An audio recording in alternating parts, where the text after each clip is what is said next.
Coach Pillow Tabby bag. As they say, it's very cushiony with the filling materials inside. It says Napa leather. To me, it looks like sheepskin with Napa finish. So let's see if it's worth it.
And the final assembly of this bag is made inside out and it's turned out to be finished. So I'm gonna open it up on that original side.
This is what makes leather pillowy. A little soft, spongy substance, and then a little filling fibers, just like in our pillows. Pillow Tabby.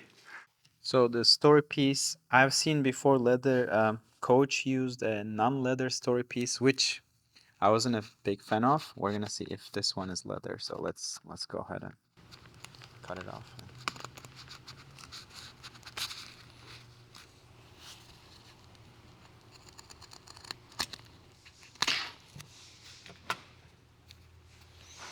Let's give it a cut.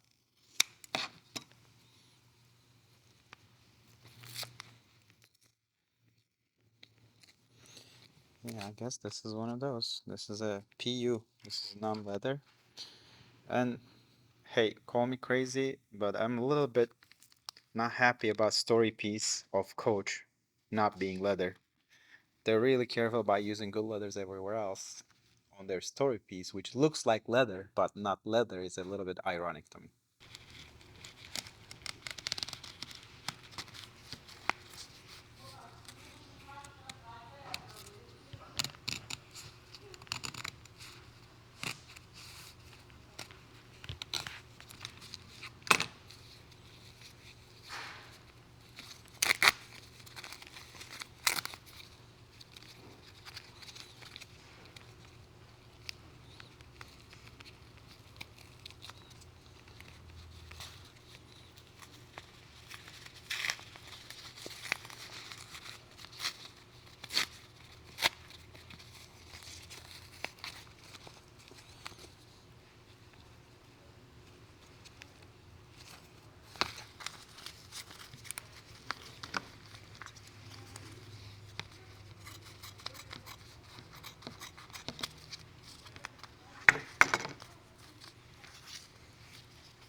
Here's a key finding here. Although both leathers look very similar, this is the inside lining material.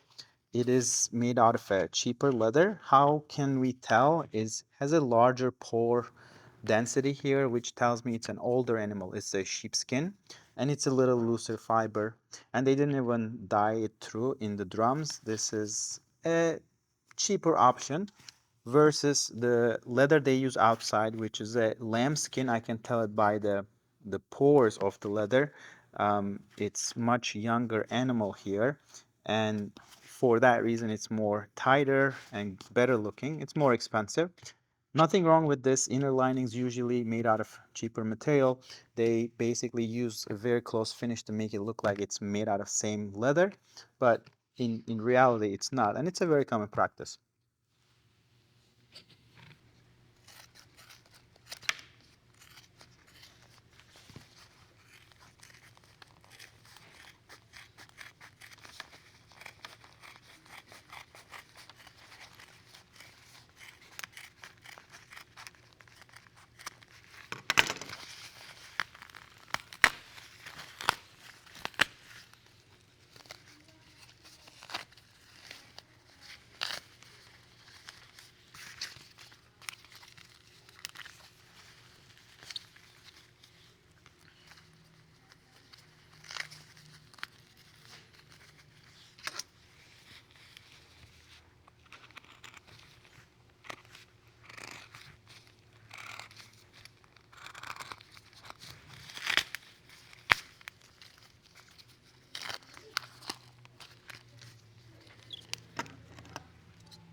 So let's apply acetone to both leathers, one the main body of the bag, the better leather outside, and one inside that's just the finish, the cheaper option.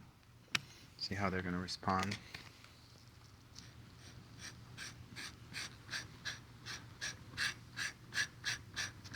Okay, yeah, we're removing some of the finish, and as expected, this is not too much. Um, we can still see the grain, and it's a beautiful grain lambskin. So the outside choice seems pretty good. It's a pigmented nappa finish, as they claim, and it's dyed through. So the the leather coming underneath is also similar tone, the pink tone. So as expected, pretty good choice outside. So let's see how's the cheaper option they used inside. They didn't use the dye through drum dyeing on this one. They just got a chrome wet blue crust and they finished it with a similar nappa color. There is a little bit more pigment finish to cover that base raw color. So that's why when we remove the finish, we can see the bluish wet blue underneath tones, which is also another way of, saving a few bucks on that lining leather. And as you see, the pores are bigger. This is a sheepskin. This is a lambskin. After applying acetone to both kinds of leather that used outside, it confirms it's a better choice, a lambskin with much finer grain pattern, with a pigmented nappa finish, not too much, so it's perfect choice. And inside, as we said, they didn't do drum dyeing, so this is a cheaper option. They just used the similar color finish to cover up that raw bluish wet blue color tones, and when you remove the finish you see that, and it's a lower quality sheepskin to shave a couple cents off the cost. Usually I'm a fan of Coach's accessories, how good, durable, and heavy they are. So we're gonna try to break this with this little stress test we come up with this time. It seems like a metal alloy. See how it's gonna break.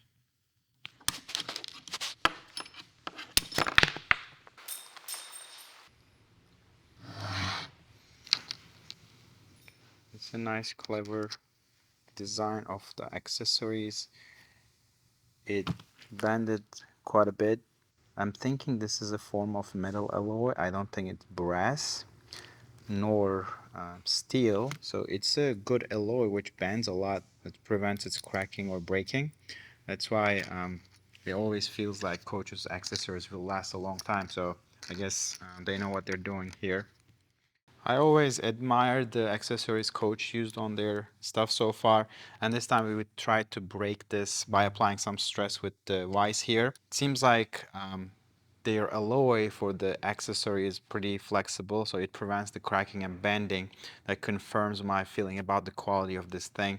Usually they use very heavy, good substance accessories in their metal alloy designs, and it seems like a very durable alloy mixture they have, whatever they use. So this is one of the specialties I guess they built over the years, and their finishes look good. I believe it's gonna last and doesn't interact with the leather acids inside. Some of the finishes start peeling off or rusting. I had my good share of experiences with lower quality accessories in the past. I know about leather, but this is not something I was an expert in, and I'm trying to learn more. So that's why I'm looking into things how other brands are doing this, and I have a good respect for Coach on this end. And whenever you end up buying something, even though you're trying to find the most expensive accessories, it doesn't mean it's gonna last or gonna be the best quality you are achieving for, and it may actually hinder the ability of customer experience by breaking or losing its shine, losing its color, rusting in time, cracking in very short time after usage.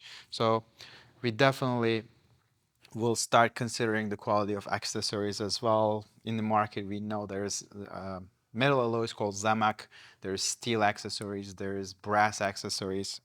They have both advantages, disadvantages of different choices. So we're gonna have to go deeper into those things as we do more videos. Just wanted to talk about the accessories this time. I see about 5 square feet of lamb and sheepskin here. I give about $15 for the leather cost. It's a medium complexity design with accessories, and putting it together, another $50 should be enough. The total comes down to $65 to make a bag similar to this nature. I really love the leather selection they had on the outer surfaces of the bag. Beautiful lambskin. It feels so good. Goes so well with that puffy design structure. It gives that cute leather bag feeling to you. And I paid $395 for this bag, given my estimate of $65 to make it. There's a little bit premium, a little more than other Coach products I have seen before. But if you like the bag, I think the cuteness factor of this small and puffy bag comes into play in that pricing. In my guess. But overall, the craftsmanship was really good. Design was well executed. Accessories are top notch as usual with Coach. This is a pretty well made bag.